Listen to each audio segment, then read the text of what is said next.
चलो देखो लिखा हुआ क्या चीज है, खाद। तो सबसे पहले समझेंगे कि खाद का मतलब होता है, खाद का शाब्दिक अर्थ होता है खान पान से।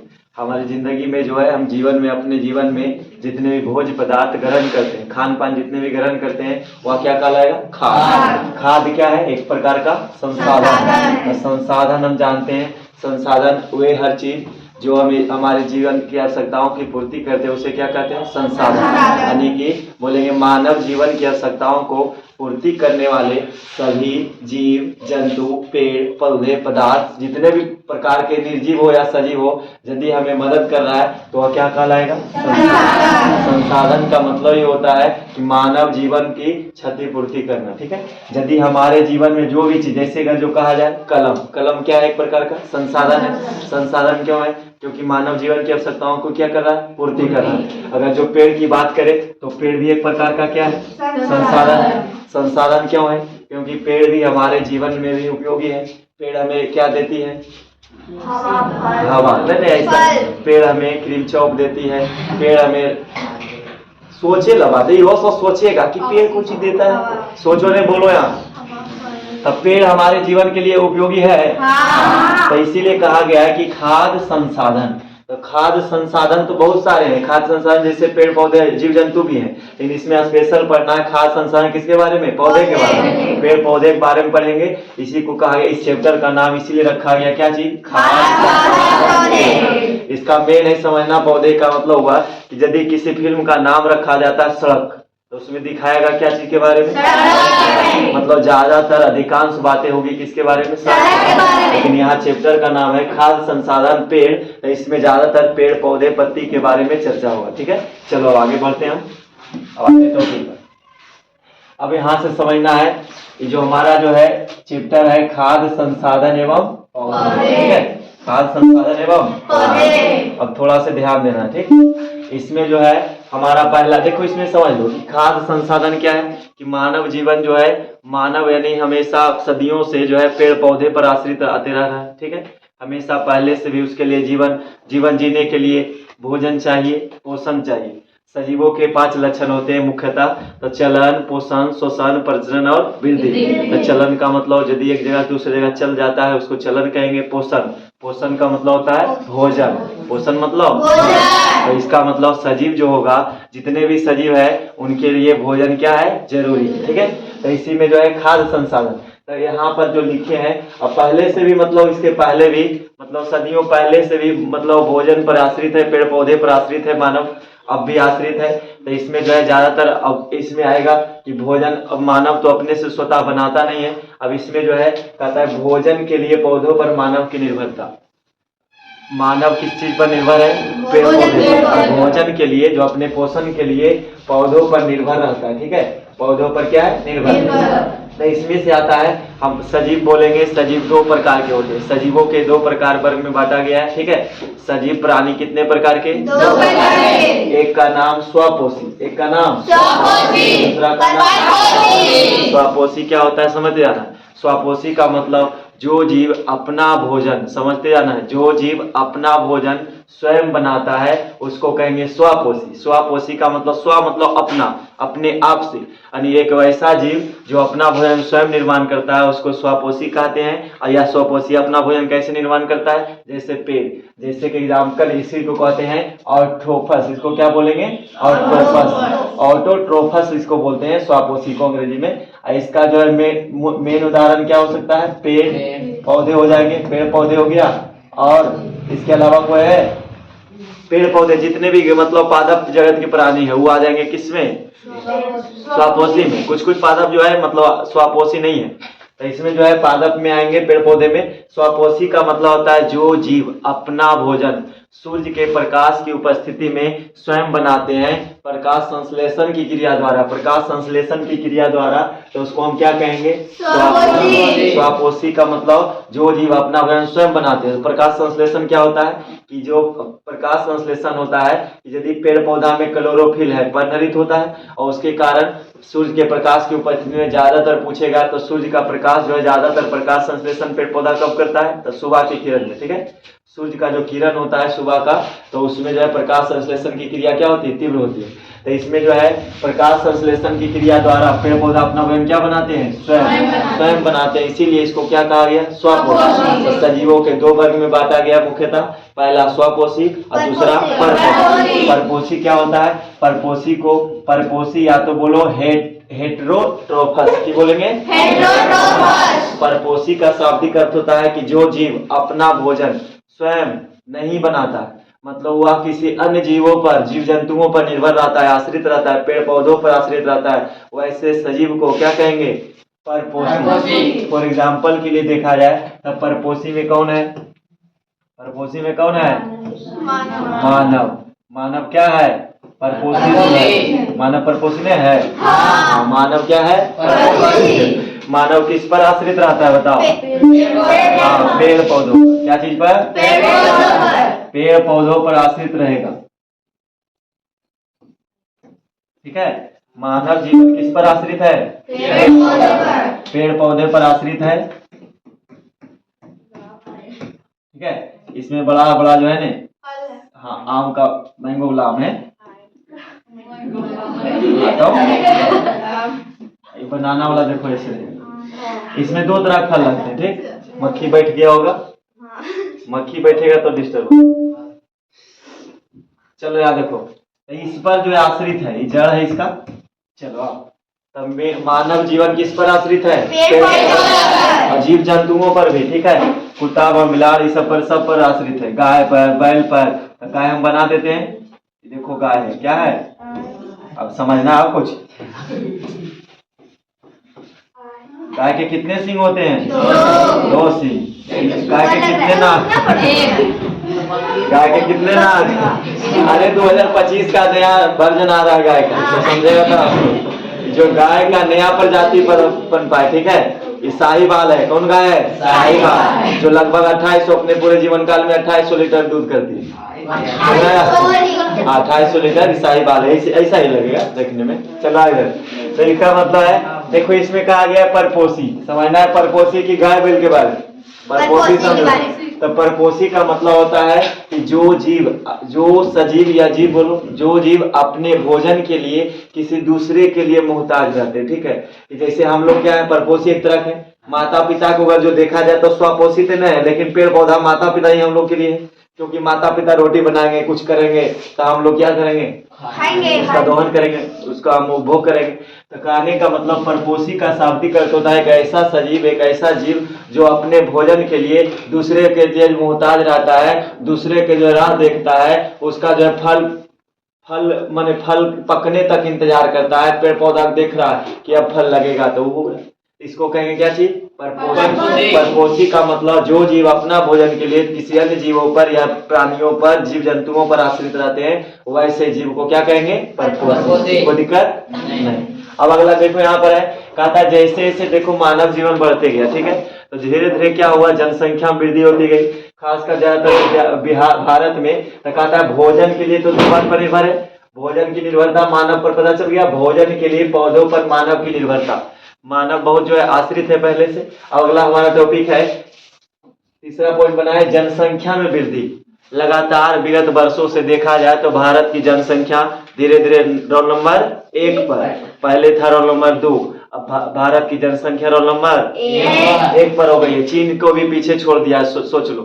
भारत जो है जनसंख्या के मामले में चीन या पूरे विश्व को भी पीछे छोड़ दिया, ठीक है। 2024 की बात है, पहले तो 2 नंबर पर था, अब कई नंबर पर, 1 नंबर पर। सोच लो कि भारत ज्यादा किस काम में लगा हुआ है, ठीक है। कितना विकास कर रहा है भारत, विकास कर रहा है, नहीं भारत नहीं विकास कर रहा है। भारत जो है अगर जो देखा जाए तो पोल्ट्री फार्म नंबर 1 में है, ठीक है, बस, ठीक है। हम तो एक, हमारे, अरे हम देखो, हम 2 हमारे 2 पहले कथन था, अब क्या है, हम 2 हमारे गिन लो, ठीक है, 1 2 चलेगा सब। तो वही देखो यहाँ समझो इधर, चलो इधर आओ। तो जनसंख्या में दिन पर दिन क्या होते जा रहा है, वृद्धि। तो जनसंख्या में वृद्धि का भी एक कारण है कि यदि भारत में जनसंख्या वृद्धि हो रहा है तो इसका मेन वजह क्या है कि वृद्धि होने का एक मकसद है कि या शिक्षा का अभाव है, या तो संसाधनों का अभाव है, या तो समझदारी नहीं है, इसलिए भी जनसंख्या वृद्धि होता है, ठीक है। अब जैसे पढ़ा लिखा इंसान नहीं रहेगा तो वही सोचता है कि जो भगवान दे रहे वो सब ठीक है, ठीक है, 10 गो 20 गो बाल बच्चा हो गया तो सीधे कहेगा कि भगवान दे रहे।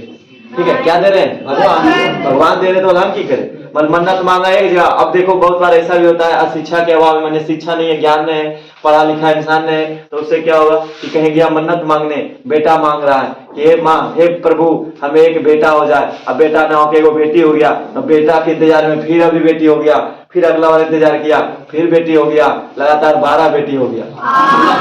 ठीक है, 12 बेटी का जन्म हो गया तो क्या जनसंख्या में वृद्धि होगी? बिल्कुल होगा। तो इसीलिए ध्यान रखना पड़ता है। लेकिन अगर जो पढ़ा लिखा इंसान है, तो शिक्षा माने शिक्षित व्यक्ति है, तो माता पिता शिक्षित है, तो वह क्या चाहेगा कि एक बेटा एक बेटी, बेटा बेटी में कोई फर्क नहीं देखता है। और वही शिक्षा के अभाव में क्या होता है, लगातार वृद्धि हो रहा है, तो जनसंख्या दिन पर दिन क्या हो रहा है, बढ़ रहा है। इसीलिए शिक्षा जरूरी है कि नहीं? हाँ, बहुत जरूरी है। तो खासकर अगले पीढ़ी के लिए, भावी पीढ़ियों के लिए, मतलब तुम सब अगला पीढ़ी बनोगे, हम सब अगला पीढ़ी बनेंगे, तो इसलिए शिक्षा का अभाव से जानकारी रहेगा, तो जनसंख्या पर क्या होगा, नियंत्रण, कंट्रोल करेंगे। थोड़ा सोचेंगे नहीं, अच्छा बात नहीं है, ज्यादा जनसंख्या बेकार है, ठीक है, संसाधन का अभाव होगा। अब यहाँ देखो, तो कहता है जनसंख्या में जैसे जैसे वृद्धि होती गई, ठीक है, जनसंख्या में वृद्धि हुआ तो क्या हुआ, अनाज की कमी हो जाएगी। अभी देख लो, घर में मान लिया 4 सदस्य है, अब मान लीजिए 4 किलो रसगुल्ला आएगा तो कितना कितना केजी पड़ा, 1 केजी। अगर जो मान लिया 12 सदस्य है, माने घर में 12 मेंबर है, और उसके बाद 1 केजी रसगुल्ला आवे, पता चला एक से ज्यादा दूधों को मिला, 2 पीस ज्यादा हो गया, दूधों को मिल गया, बस किसी का नाक में रह गया, किसी के यहीं गले में अटक गया, स्वादों ने पता चला कि क्या खाएं। ठीक है, एगो इतना खाया कि बोला अब नहीं खाएंगे। इसका मतलब क्या पता चला कि ज्यादा जनसंख्या होने से अनाज की कमी हो जाती है। तब लगातार विगत वर्षों से भी देखो, जनसंख्या लगभग जो भारत की आबादी देखा जाए तो 100 करोड़ से ज्यादा है।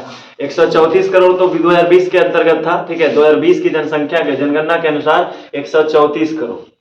अब 100 करोड़ से ज्यादा हो गया जनसंख्या भारत की। तो जनसंख्या में वृद्धि हुआ तो क्या भोजन में कमी होगा? हाँ। अभाव होगा नहीं, यानी हाँ। अनाज में कमी आ गया। अब देखो, अनाज में कमी हो गया तो भारत की जो वैज्ञानिक है वो सोचे कि नहीं, जब जनसंख्या में वृद्धि हो गया तो इसके लिए क्या निदान किया जाए, इसके लिए कुछ उपाय किया जाए कि मतलब लगातार जो है जनसंख्या में वृद्धि हो रही है, अनाज में कमी हो रही है, अनाज स्वतः अपने आप कम जाएगा। यदि मान ली जाए जनसंख्या में वृद्धि होगा तो अनाज तो अपने आप कम जाएंगे, खाने पीने का संसाधन कम जाएंगे, उपभोग के संसाधन कम जाएंगे, पढ़ने लिखने के लिए कॉपी नहीं ढंग से मिलता है। पहले देखो तुलना में कि पहले इतना मोटा कॉपी 50 रुपये मिल जाता था, अब इतना मोटा कॉपी खरीदोगे तो 100 रुपये के आसपास, 100 प्लस चल जाएगा। कहने का मतलब क्या हुआ कि जनसंख्या में वृद्धि हुआ तो खरीदने वाले भी बहुत है, पढ़ने वाले भी बहुत है। इसका मतलब है कि जनसंख्या का वृद्धि हुआ तो संसाधनों का क्या हो गया, अभाव। अब यहाँ पर कहता है जनसंख्या में वृद्धि होने से, ठीक है, जनसंख्या में वृद्धि होने से अनाज में कमी हो जाती है। अब इसीलिए वैज्ञानिकों अनाज की कमी हो रही खासकर, तो वैज्ञानिकों ने एक जो है पद्धति अपनाई, ठीक है, पद्धति क्या अपनाया, हरित क्रांति का। कौन क्रांति का? इसको अंग्रेजी में बोलते हैं ग्रीन रेवोल्यूशन। क्या बोलेंगे? ग्रीन रेवोल्यूशन का मतलब, रेवोल्यूशन का मतलब क्रांति। क्रांति क्या होता है? क्रांति देखो 2 तरह होता है, वो गांव घर में चाची मौसी लड़ती है, क्रांति अलग होता है, ठीक है। क्रांति का मतलब लड़ाई, और यहाँ लड़ाई हो रहा है कुछ और चीज का। यहाँ क्रांति का मतलब आविष्कार हो रहा है, कुछ पद्धति के बारे में जानकारी। यहाँ कह रहा है हरित क्रांति लाए वैज्ञानिकों ने, भारत के वैज्ञानिक क्या सोचे कि नहीं अनाज में कमी है तो हरित क्रांति का उत्पादन किया। हरित क्रांति क्या होता है कि फसलों में उन्नत बीज का प्रयोग करना, नए नए टेक्नोलॉजी का प्रयोग करना, ठीक है, जिससे क्या हो, अनाज में वृद्धि हो। तो उसमें क्या किया, हरित क्रांति लाए। तो हरित क्रांति लाने का क्या हुआ, प्रयास। तो हरित क्रांति होने का प्रयास जब हुआ तो इससे क्या हुआ, अनाज में वृद्धि हुई। और अनाज में जब वृद्धि होगी तो अनाज में जब वृद्धि होगा तो बताओ, जैसे मान लिया अनाज में वृद्धि हो जाएगा, अनाज में जब वृद्धि होगा तो क्या जनसंख्या पर थोड़ा कंट्रोल होगा कि नहीं? हाँ। और कहा हाँ, अनाज में वृद्धि करेंगे जनसंख्या कम जाएगा? नहीं कमेगा।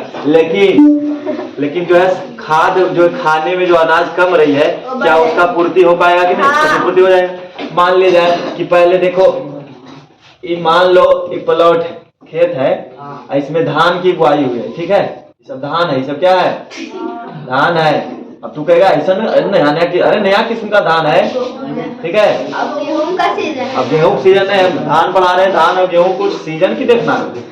अब यहाँ देखो, इधर ये मान लो धान है, अच्छा चलो गेहूं का सीजन है, गेहूं मानते हैं, ये क्या है? गेहूं को कहते हैं गोधूम। क्या कहते हैं? हाँ, संस्कृत में गोधूम कहते हैं, सब बात ध्यान रखना। और अंग्रेजी में WHEAT, वीट मतलब गेहूं। चलो 3 भाषा समझा दिए, ठीक। हिंदी में गेहूं, दूसरा संस्कृत में गोधूम, और उसके बाद अंग्रेजी में वीट, व्हाइट नहीं। अब यहाँ देखो इधर, गेहूं है, इसी को कहते हैं हरित क्रांति। हरित क्रांति क्या होता है? हरित क्रांति का मतलब होता है कि फसलों में वृद्धि। फसलों में वृद्धि। क्या हुआ कि वैज्ञानिकों ने सोचा कि नहीं, जनसंख्या ज्यादा है, तो इसके लिए नियंत्रण के लिए क्या करें हम, थोड़ा अनाज में वृद्धि कर दें। अनाज में वृद्धि कैसे करेंगे? तो पहले जो है बैल से होता था खेती, हर बैल लगा करके जुताई हुआ तब खेती हुआ। पहले निराई होता था हाथों से, उसके बाद मशीनों का उपयोग होने लगा। दिन पर दिन बीतते गया, अब देखो हार्वेस्टर आ गया है। पहले कटने के लिए आदमी लगे रहते थे, उसमें महीनों बीत जाते थे। अब क्या है, 5 दिन के अंदर घर के अंदर आ गया अनाज। अब भंडारण के लिए उत्तम व्यवस्था। तो कहने का मतलब है हरित क्रांति आया। हरित क्रांति आने से खास कर देखा जाए तो पंजाब राज, कौन राज? पंजाब राज में ज्यादा फायदा हुआ है, ठीक। पंजाब राज क्या है कि यहाँ पर इंदिरा गांधी नहर निकाला गया है। कौन नहर? इंदिरा गांधी नहर। तो पहले जो है, अब बताओ, इंदिरा गांधी नहर हो जाने से पंजाब में ज्यादातर गेहूं उत्पादन जो ज्यादा होने लगा, क्योंकि नहर का निकास हो गया। वहां का पानी बरसों भर आता है, जब मन किया तब फसल लगाया, तो ज्यादातर कहेगा फसलों में वृद्धि। हरित क्रांति का मतलब फसलों में वृद्धि। तो फसलों में वृद्धि का मतलब खास कर किस फसल में? गेहूं। गेहूं के फसल में ज्यादातर वृद्धि हुआ, इसी को कहते हैं क्या चीज? हरित क्रांति। यही जो है, अब देखो गेहूं के फसल में वृद्धि हुआ, और जब वृद्धि हुआ तो इससे क्या हुआ, मतलब वृद्धि होने से मानव जीवन की जनसंख्या, उस पर जो है अनाज जो खाने के लिए पूर्ण रूप से मिलने लगा। तो इसी को कहते हैं हरित क्रांति। तो हरित क्रांति पूछेगा कि ग्रीन रेवोल्यूशन क्या है, तो बोलेंगे भारत में पहले पौराणिक ढंग से, यानी बोलेंगे परंपरागत स्रोत के माध्यम से, या तो परंपरागत विधि से, मतलब पहले क्या होता था, खेती। पहले जो है, पहले हर बैल से, जिस तरह से पहले लोग खेती करते थे, अब उस सब को त्याग दिया। अब उसके लिए उन्नत किस्म का प्रयोग, उर्वरक का प्रयोग, खाद का प्रयोग, पहले कंपोस्ट जैविक खाद का प्रयोग करते थे लोग। पहले जो है बड़ा सा गेंदोरा होता था, उसको फेंक दिया खेत में, उसे सड़े गले चीज को मिट्टी में डाल दिए तो हो जाता था। अब यहाँ पर क्या है कि उन्नत किस्म का प्रयोग करेंगे, बीज का, उर्वरक का। अब क्या है, नए नए टेक्नोलॉजी का विकास हो गया। अब इसके माध्यम से जब हम खेती करते हैं, इसी को क्या कहते हैं? हरित क्रांति। और जब नए नए तरीके से हम जब फसल को उत्पादन करेंगे तो फसलों में वृद्धि होगी, और इसी वृद्धि को क्या कहते हैं? हरित क्रांति। हरित क्रांति समझा गया। अगला है हमारा श्वेत क्रांति। श्वेत क्रांति का संबंध किससे है? तो दुग्ध उत्पादन से। पूछता है कि श्वेत क्रांति का संबंध किससे है? दुग्ध उत्पादन से। तो देखो जनसंख्या ज्यादा है, तो भारत को कहा गया है गौ माता का देश, ठीक है।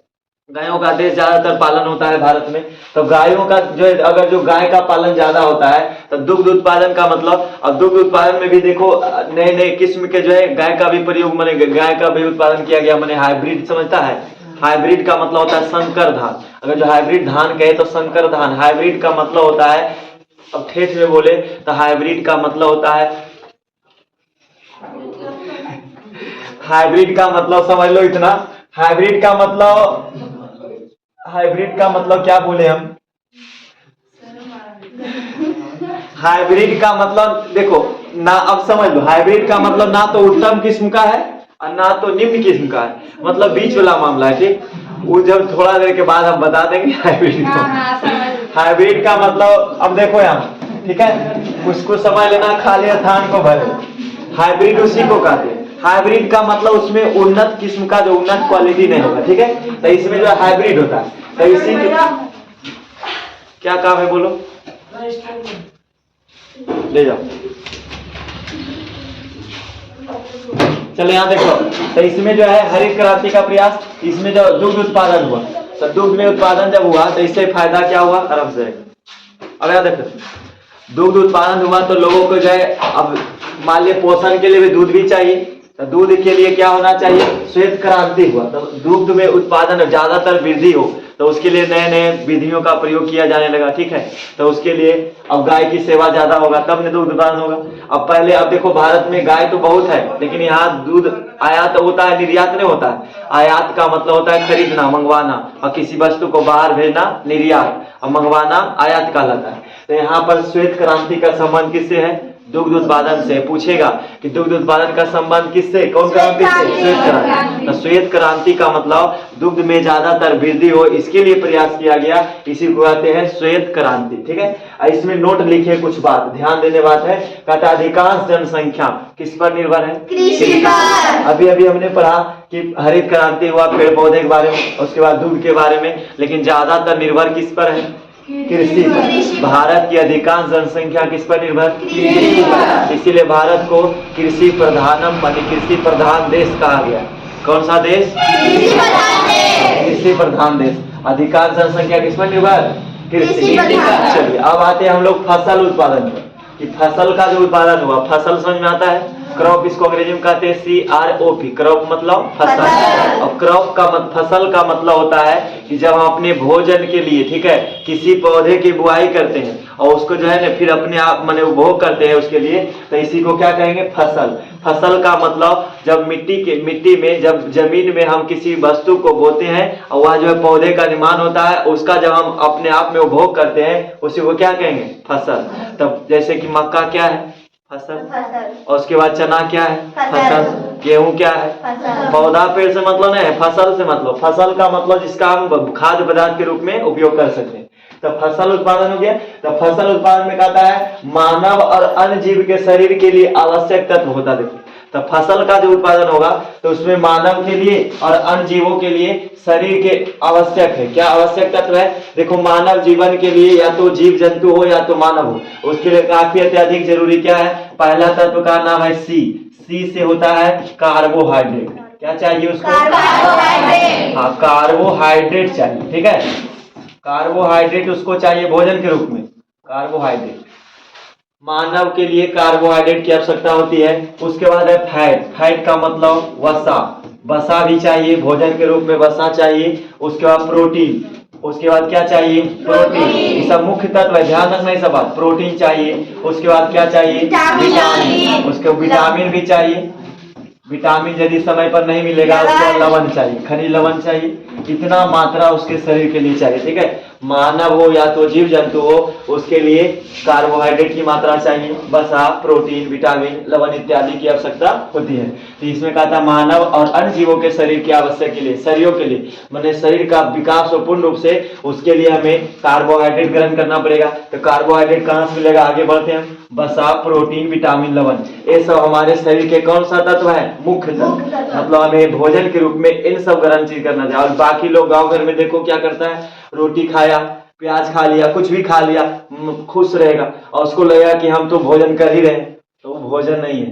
भोजन का मतलब संतुलित आहार, अगले चैप्टर में पढ़ाए थे। संतुलित आहार का मतलब इसी में होना चाहिए। कार्बोहाइड्रेट मिलना चाहिए भोजन के रूप में, वसा मिलना चाहिए भोजन के रूप में, प्रोटीन होना चाहिए, विटामिन होना चाहिए, लवण होना चाहिए। ना कि रोटी भात दाल बस खा रहा दिन रात बराबर। एक महीना से लगातार रोटी रोटी रोटी, या तो एक महीना से चावल चावल चावल, तो चावल रोटी खाओगे तो कार्बोहाइड्रेट तो मिल रहा है, बाकी चीज मिल रहा है नहीं। तो इसके लिए सब कुछ जरूरी है। अगला है इसकी पूर्ति भिन्न भिन्न फसलों से होती है। ध्यान देना, हमें चाहिए भोजन के रूप में कार्बोहाइड्रेट चाहिए, ठीक है, वसा चाहिए, प्रोटीन चाहिए, विटामिन चाहिए, लवण चाहिए। तो ज्यादातर होटल में मिलता है नहीं? होटल में नहीं मिलेगा, नहीं मिलता है। तो ज्यादा होटल में नहीं मिलेगा, ज्यादा हमको मिलेगा अलग अलग भिन्न भिन्न प्रकार के फसलों को उगाते हैं, उसमें रहेगा। देखो तो कहता है इसकी पूर्ति, हमारे शरीर में इतना तत्व चाहिए, तो इसकी पूर्ति के लिए भिन्न भिन्न फसल को उगाना पड़ेगा। ठीक है, तो फसलों का क्या करेंगे हम? उत्पादन। भिन्न भिन्न प्रकार के मतलब नए नए प्रकार के फसल उगाएंगे, उससे हमें क्या मिलेगा? क्या मिलेगा नहीं पता चल रहा है। क्या मिलेगा? हम पहले से बोले कि मानव क्या है? स्वपोषी है। परपोषी मतलब दूसरे पर जीने वाला। अब यहाँ देखो, इधर सीख लो।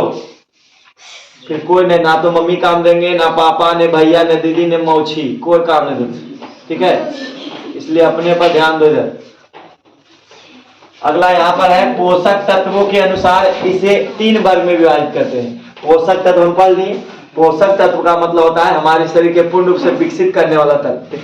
ठीक है, ये हमारा पोषक तत्व है। अब पोषक तत्व को अनुसार जो है इसके कहता है पोषक तत्व के अनुसार इसे कई वर्ग में बांटा गया है? 3 वर्ग में। पहला का नाम ऊर्जा देने वाले, पहला का नाम जो है ऊर्जा देने वाली, दूसरा का नाम है टूट-फूट की मरम्मत करने वाली, और तीसरा हमारा है सुरक्षा प्रदान करने वाली। ठीक है, ये सब हमारे शरीर में जो है ये सब 3 प्रकार में बांटा गया है, 3 वर्ग में। पहला तो है एक काम करता है ऊर्जा देने का काम। अब कौन ऊर्जा देगा यहाँ पढ़ेंगे आगे। तो ऊर्जा देने वाला कोई काम करेगा, वो हमारे शरीर में बहुत सारे तत्व जो है ये सब तत्व है, तो कुछ तत्व जो है हमें ऊर्जा देगी, और कुछ तत्व है टूट फूट की मरम्मत। यदि हम कहीं गिर गए, कहीं स्क्रैच आ गया है, बॉडी स्क्रैच हो गया है, कहीं घाव घोस हो गया है, तो उसको खत्म करेगा कौन? टूट फूट मरम्मत करने वाला होता है। अगला हमारा सुरक्षा करने वाला। तो ये सब जो है क्या है? पोषक तत्वों के वर्ग है। तो कुछ वर्ग में आते हैं ऊर्जा देते हैं। अब इसमें आता है कार्बोहाइड्रेट। तो कार्बोहाइड्रेट का मुख्य स्रोत हमने अभी अभी पढ़ा कि हमारे शरीर के लिए कार्बोहाइड्रेट की भी आवश्यकता होती है। पोषक तत्व मुख्य रूप से कौन है? कार्बोहाइड्रेट। तो कार्बोहाइड्रेट का मुख्य स्रोत, तो मुख्य स्रोत का शाब्दिक अर्थ होता है कि हमें कहाँ से मिलती है। ठीक है, अब देखो यहाँ, तो पहला जो है कार्बोहाइड्रेट मिलेगा चावल से। यदि हम चावल को ग्रहण करते हैं, चावल खाते हैं, तो क्या मिलेगा? कार्बोहाइड्रेट। चावल का मतलब भात पका के, चावल नहीं चिबाना है, तो चावल हो गया। अगला है गेहूं खाएंगे। और गेहूं कैसे खाएंगे? डायरेक्ट पकवान बना के, रोटी बना के, ठीक है, कुछ ऐसा चीज बना के, तो उससे क्या मिलेगा? कार्बोहाइड्रेट। अगला हमारा है मक्का। मकई जिसको कहते हैं, मक्का हो गया, तो ये सब खाएंगे। अब मक्का की रोटी नहीं खाना चाहता है बहुत लोग, अब तो बैल गाय खाता है, बैल गाय खाएगा, बकरी सब खाता है। आदमी के अब तो आदमी के लिए क्या चाहिए? Burger, favourite. अब देखो मुख्य स्रोत पिज्जा, बर्गर, समोसा, ठीक है, चाउमीन, ऐसा ये बिरयानी, और ऐसे मंचूरियन, हाँ, यही सब फेवरेट भोजन हो गया। इसीलिए हम लोग बीमार ज्यादा पड़ते हैं। ठीक है, अब यहाँ देखो ना, जितना खाओगे ये सब तो ये सब दिक्कत है। देखो, तो मक्का हो गया, बाजरा होता है, बाजरा से हमें क्या चीज की प्राप्ति होगी? कार्बोहाइड्रेट। यदि हमारे शरीर में कार्बोहाइड्रेट चाहिए तो उसके लिए क्या चाहिए? मक्का, गेहूं, चावल, बाजरा, ज्वार इत्यादि। ठीक है, ये सब हमें ज्वार फसल है। ठीक है, रागी सुनी है वाला? तो कैसे जानते हैं रागी? रागी एक प्रकार का फसल है, ठीक उसी प्रकार ज्वार भी क्या है? एक प्रकार का फसल है। ज्वार, बाजरा। अब बहुत को नहीं देखा है। अब डायनासोर की बात करें तो गाय देखे हो? तो सब कुत्ता, बिलाल, सब कुछ देखा है। लेकिन जो कहते हैं डायनासोर, तो डायनासोर क्या है? डायनासोर नहीं देखे हो, इसका मतलब है कि उस समय अजीब लगेगा कि डायनासोर क्या होता है। उसी प्रकार यहाँ गप नहीं करना है। ज्वार, तो ज्वार क्या एक प्रकार का फसल जो हमें क्या देती है? अब ध्यान देना इधर। अगला है प्रोटीन। तो प्रोटीन की प्राप्ति के मुख्य स्रोत, तो ये जो है ऑल पल्स लिखे हैं। ऑल पल्स मतलब सभी दाल, जितना भी प्रकार के दाल है, मूंग का दाल, अरहर का दाल, चना का दाल, खेसारी का दाल, ठीक है, खेसारी के अगर जो कुछ रहे उसके गोतिया नहीं आ रहे सबको ले लेना है। तो वो हमारा सभी दाल, यदि दाल खाते हो, ठीक है, तो तुम्हारे शरीर में प्रोटीन की कमी नहीं होगी। तो प्रोटीन की कमी होगी तो भाई शरीर में प्रॉब्लम आएगा तो रोग उत्पन्न हो जाएगा, और रोग उत्पन्न हो जाएगा तो हॉस्पिटल जाओगे तो फिर स्वर्ग लोक भी जाओगे। अब ज्यादा दूर जाओ, इधर आओ, उतना नहीं जाओ। अब कहता है बॉडी निर्माण। ठीक है, प्रोटीन क्या करता है? प्रोटीन ई देखो, कार्बोहाइड्रेट से हमें एनर्जी वगैरह मिलता है। इसमें हमारा जो है प्रोटीन कार्बोहाइड्रेट हो गया।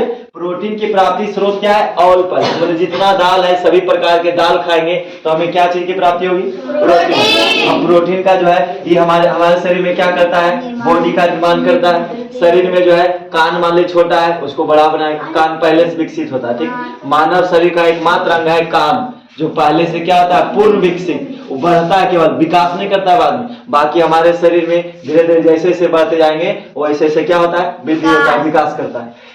धीरे धीरे कोशिश करेंगे सब पार्ट को समझा देंगे। बायोलॉजी का अनेक हिस्सा जो कंपटीशन लेवल तक है वैसे ही बना करके पीडीएफ और उसका सारा बात समझा देंगे तो ज्यादा समझ आएगा। ठीक है, एक दिन हम समझा देंगे मानव कंकाल कहाँ कहाँ हड्डी होता है, कौन क्या नाम है, डायरेक्ट क्लियर हो जाएगा, फिर समझ जाओगे अपने शरीर को। इसमें होगा बॉडी का निर्माण।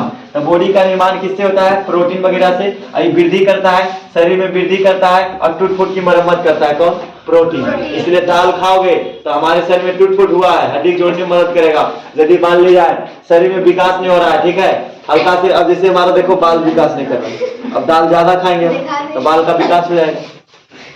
अगला सुनो, अब नोट लिखे हैं। नोट का मतलब ध्यान देना। नोट का मतलब 500 रुपया नहीं, नोट का मतलब ध्यान देना। वसा से हमें, अब ध्यान से समझो, कहता है वसा से हमें ऊर्जा की प्राप्ति होती है। वसा से हमें ऊर्जा की प्राप्ति होती है। मतलब चर्बी, तैलीय पदार्थ को खाओगे तो बसा मिलेगा, फैट, जिसको कहते हैं अंग्रेजी में फैट या बसा।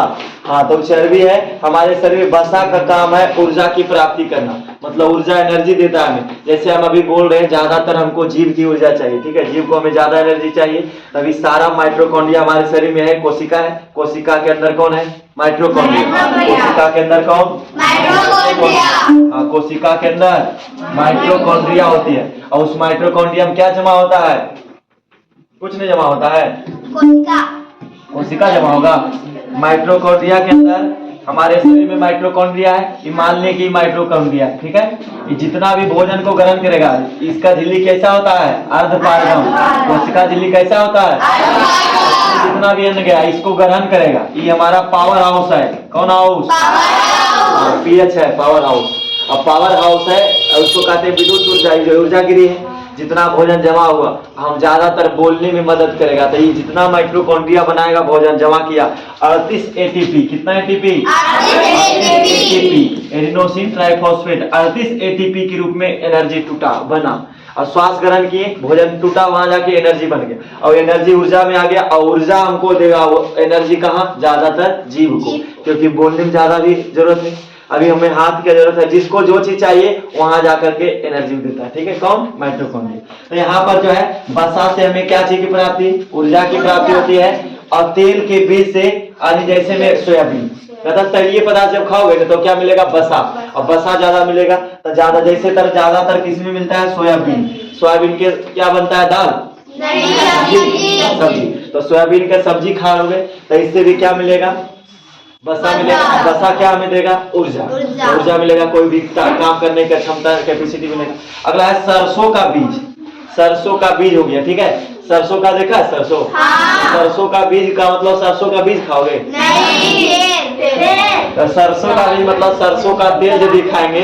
सूर्यमुखी का भी तेल होता है, ठीक है, सूर्यमुखी का तेल। जितना भी तैलीय पदार्थ है, नोट में लिखे, बसा से जो ऊर्जा की प्राप्ति, और तेल है, तेल के बीजों से, जैसे सोयाबीन, और उसके बाद सरसों का बीज, सूर्यमुखी, तिल इत्यादि सब चीजों से क्या मिलेगा?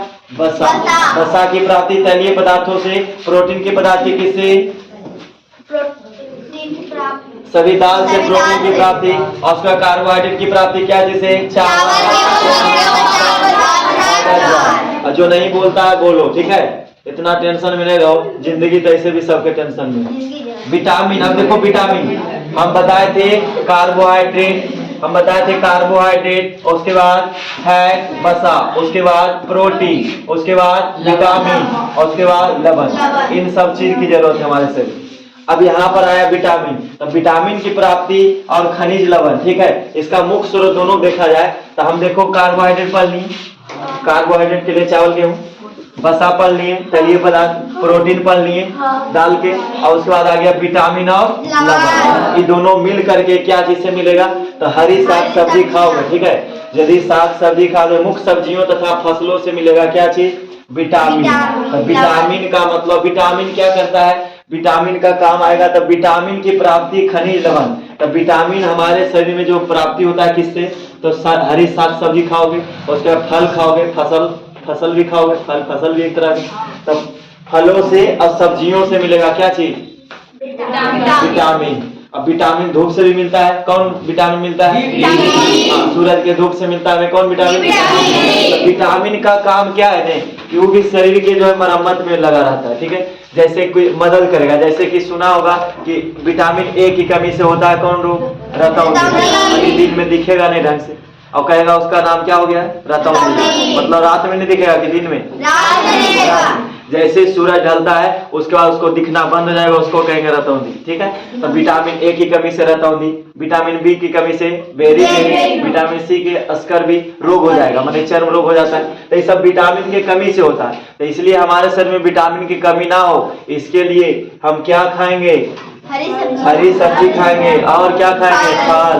फल खाते हो टाइम पर? हाँ। गरीब घर में फल यदि जा रहा है तो समझना क्यों बीमार है, ठीक है। यदि किसी के गरीब घर के यहाँ फल गया एक आध दिन अचानक, या तो अनार का जूस जा रहा है, तो समझ लेना वो क्या है? बीमार। अगला कहता है जानवरों के लिए, ठीक है, जानवरों के लिए चारा फसलें होती है। इसमें एग्जाम्पल में आएगा, सुडान आएगा और कुछ कुछ है इस तरह से।